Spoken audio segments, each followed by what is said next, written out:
With the war in Ukraine entering its second month, the question arises of when the war will end between Russia and Ukraine. In the 8 years between the invasion of Crimea and the start of today's full-scale invasion, Ukraine's conflict has turned into a bloodbath, while relationships between Russia and the West fell into a downward spiral. Chomsky, the renowned 93-year-old professor whose long-term geopolitical predictions have proven to be correct a number of times, said, "We are approaching the most dangerous point in human history."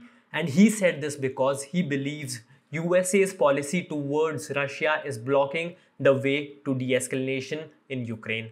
Before we discuss when US Army officers anticipate the fight to end, we must first address one very important element in order to completely understand Putin's thinking.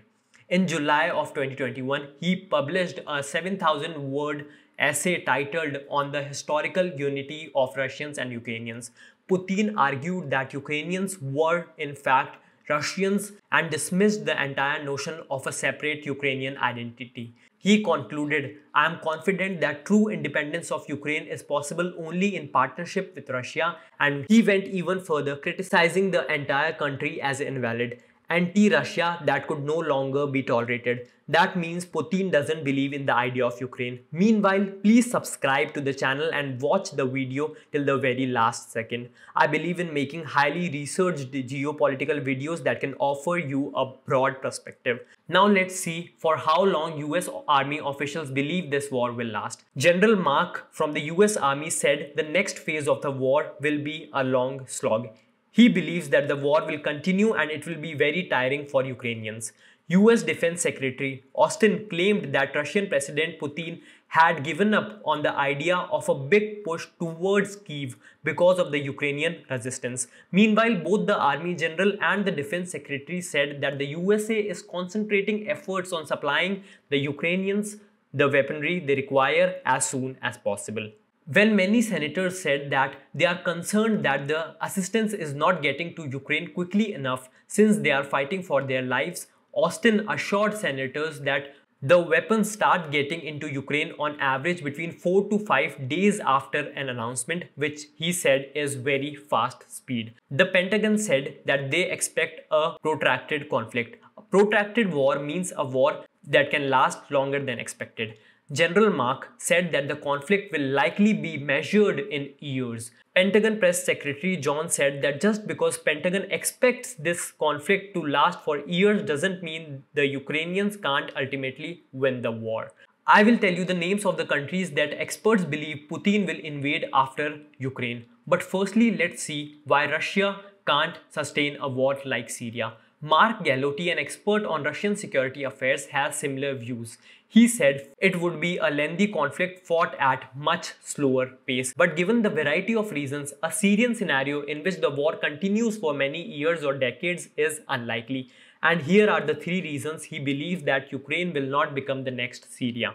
First, the punishing Western sanctions on Russia would erode its ability to maintain a prolonged military presence in Ukraine, which is already resulting in soldier losses and an estimated financial cost of tens of millions of dollars per day. Second reason is that Russia would have trouble maintaining control over occupied territories where the population remains loyal to Kyiv. And third and the last factor is Western sanctions and military support to the Ukrainian army could reinforce Ukrainian resistance and make any further advancement very difficult by the Russian army. Turkey's foreign minister claimed that the two countries were making slow but significant progress on important issues. He further stated, "It's not easy to negotiate while the war is ongoing or to agree when civilians are dying."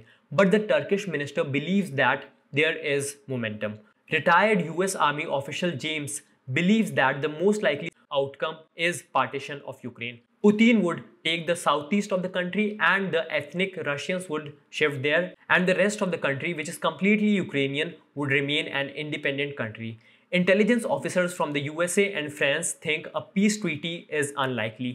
Emma Ashford, a senior fellow with the New American Engagement Initiative, said officials are now talking less about regime change and demilitarization and more about Ukrainian neutrality and potential territorial gains. Most of the experts believe that it will take time to solve this mess in Ukraine, but other experts have come up with something that is extremely harmful to global peace. These experts believe that there might be a scenario where Putin starts invading other countries, like Finland and Sweden, who wants to join NATO. Later in the video, I will tell you about Bucha war crimes and how Ukraine can join EU in a matter of few weeks. But first, let's talk about the hit list Russia has made.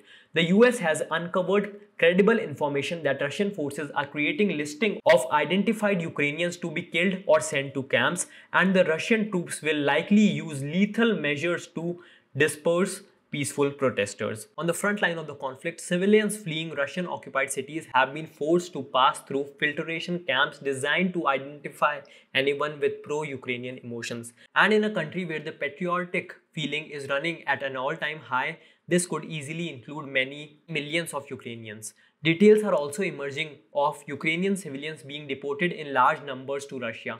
The Ukrainian city of Mariupol issued a statement claiming that its people were being taken into Russia against their will, and a Ukrainian lawmaker said that they were being forced into labor in remote areas of Russia. According to a report, nearly 3,000 people have been taken from Mariupol to Russia since March 5th.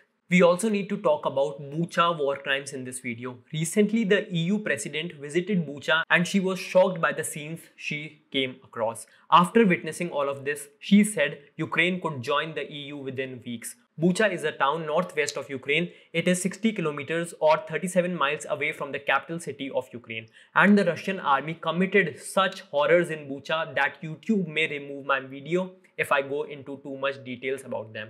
Becoming an EU member state normally takes years, and the process involves many rounds of applications, checks and negotiations. But after what the EU president saw in Bucha with her own eyes, she is willing to fast-track the process for Ukraine. In her own words, she describes what she saw as the cynical behavior has almost no benchmark anymore. It is unbelievable. After Russian soldiers withdrew from Bucha, hundreds of bodies were discovered with their hands bound behind their backs. Close-range gunshot wounds and traces of torture were clearly visible.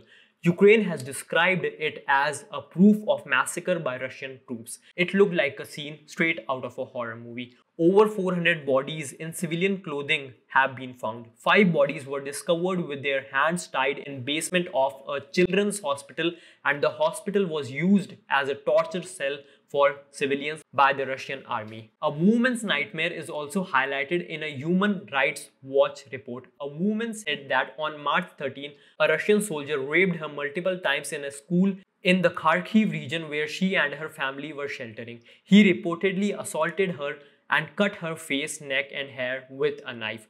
Russian spokesperson Dmitry has said that it is simply a well-directed but tragic show. This means he is claiming that the scenes in Bucha are staged by Ukraine.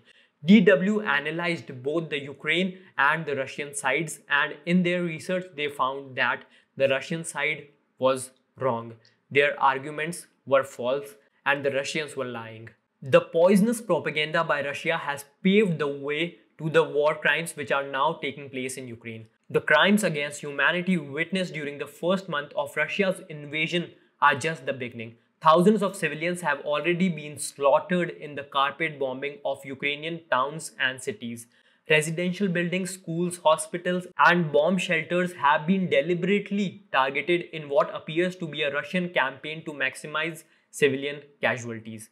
A growing number of elected officials, journalists, activists, military personnel, and religious leaders have been abducted by Russian forces. Meanwhile, EU has paid Putin 35 billion euros for oil and gas since invasion of Ukraine began on January 24th. For the time being, we must pray that all experts in this video are wrong and life gets back to normal for young Ukrainian girls.